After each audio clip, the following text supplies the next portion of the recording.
galing ako sa work. So, para pangmadalian, ito na lang yung prepare ko na pagkain ko for dinner.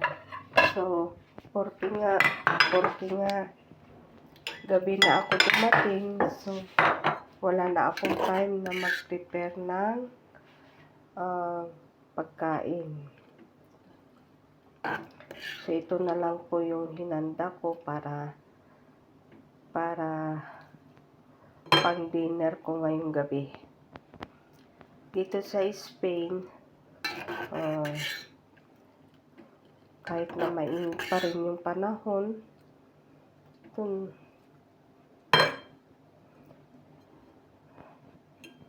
magluto pa rin tayo ng pangmadalian kasi anong oras na? Almost alas 10 na yata ng gabi. So, nalaglag na. Ito na lang yung niluto ko para madali. Tapos naglaga ako ng itlog para sa aking dinner for today.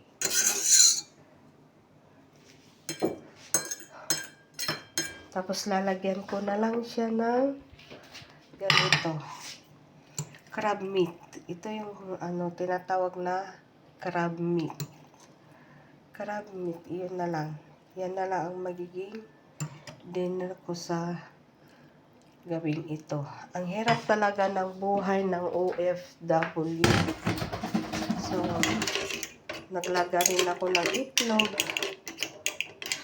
Best din naman talaga itong itlog na to, kaya okay na lang din. At least, matutulog ako, hindi ako gutom. Ay sus, nalaglag. So, kaya na lang natin na ganito para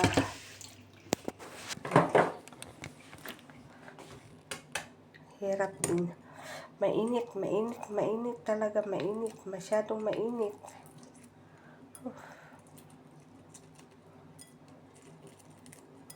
Guys, hirap talaga na buhay na OFW.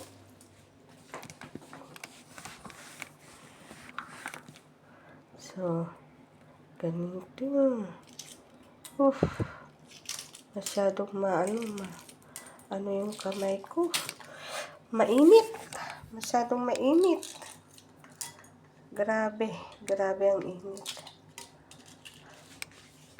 Babalnawan ko na lang para meron akong Yan. Tapos, lagyan ko na lang ng isang itlog is okay na. Pero, hindi ko alam kung pwede na ito. Tapos, lagay ko na yung mga sauce niya.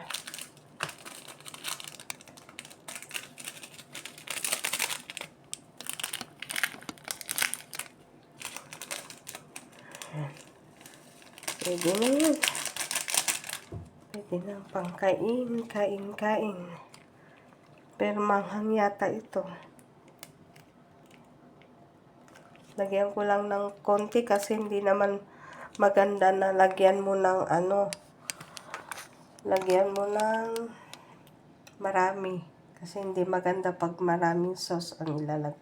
Konti lang para maiwas yung tinatawag nilang betsin o MSG. Tapos, ito na. Ito maganda kasi pag mayroon pang madalian, hindi ka na pwedeng lalo na pag naghahabol ka ng oras, kailangan yung mga pangmadalian na pagkain. Noodles with crab meat with egg. Pwede na itong pang dinner. Kaysa naman lagyan ko na lang ng kunting olive oil.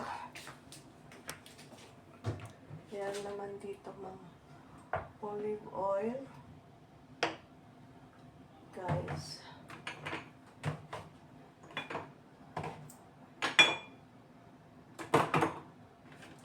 Pwede na itong lagyan ng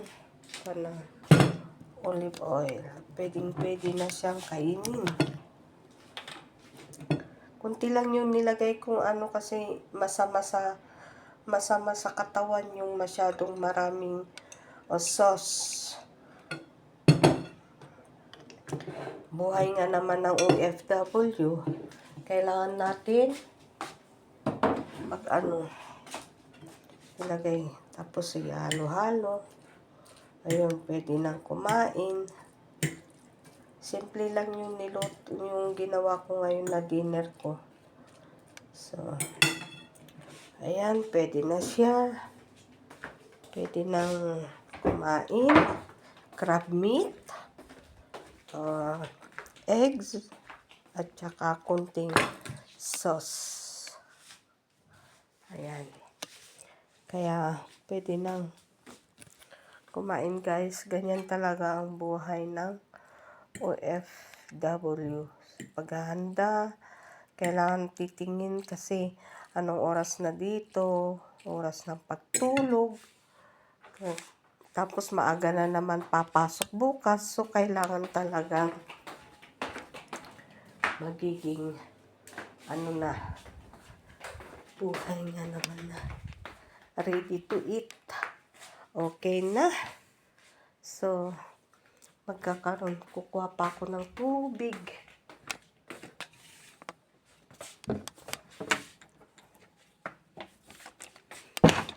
Ayan. Okay na, pampaano lang ng pangmadalian lang na pwede na yan. Pwede na itong pagkain. Goodbye guys. Wag ninyong kaligtaan na mag-subscribe sa aking channel. Babu, God bless all. Thank you so much for watching.